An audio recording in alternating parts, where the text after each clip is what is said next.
Bonjour et bienvenue sur Radio Laser 95.9 FM. Aujourd'hui, on va parler sport avec Marius. Bonjour. Bonjour.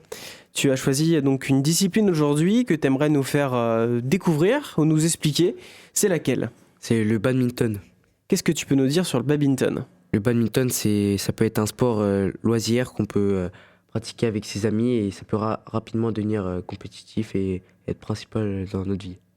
Toi, Marius, tu fais déjà un peu de la compétition. Tu es inscrit donc dans une association sportive sur le badminton ici, donc à Guichien-Pont-Réan. Tu peux m'expliquer comment tu es tombé en fait tout simplement dans ce sport? Il y avait mon père qui en pratiquait déjà quand il était jeune.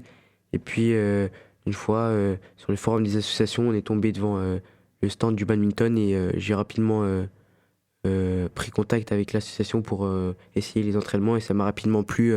Et du coup, ça fait déjà maintenant 10 ans que je pratique ce sport dans ce club. Donc 10 ans en entraînement, mais 10 ans aussi dans des compétitions. Est-ce que tu peux nous en dire un peu plus? Oui, c'est ça, ça fait presque 10 ans que j'ai commencé la compétition. Et maintenant, j'ai eu un niveau assez développé même pour pratiquer des compétitions de haut niveau. Est-ce que tu peux nous expliquer un peu comment ça se passe une compétition de badminton?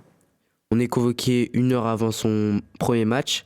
Et puis au fur et à mesure qu'on gagne des matchs, on peut atteindre la finale et gagner le tournoi. Et on peut atteindre jusqu'à 5-6 matchs par compétition, cela dépendra de cette compétition. Donc les entraînements sont importants, mais également le matériel qu'on utilise. Quels sont les conseils que tu pourrais nous donner à nous débutants qui souhaiterions faire du badminton? Tout d'abord, se rendre dans des magasins spécialisés de sport de raquettes, comme à l'Art des Sports ou encore à Noyer-Châtillon ou encore à Plus de Bas à Cesson-Sévigné, qui sont des magasins dans l'île-et-Vilaine. Puis les spécialistes de ces magasins pourront nous renseigner sur la raquette à choisir selon notre niveau. Et toi, comment tu as choisi ta raquette? Moi, j'ai demandé aux spécialistes et au fur et à mesure que mon niveau s'est développé et ma technique, j'ai commencé à prendre des raquettes de haut de gamme pour avoir encore une meilleure technique. Alors, est-ce que tu pourrais nous parler des niveaux qu'il y a au badminton, Marius?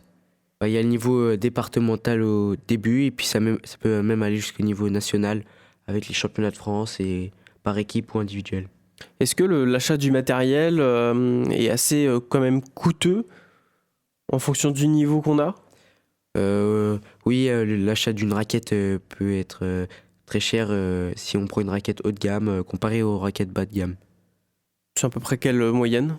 Pour une raquette de très haut de gamme, ça peut aller jusqu'aux 230 euros si on n'est pas sponsorisé par un équipementier.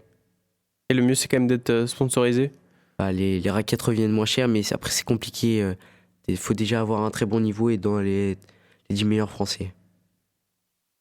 Un dernier mot, Marius?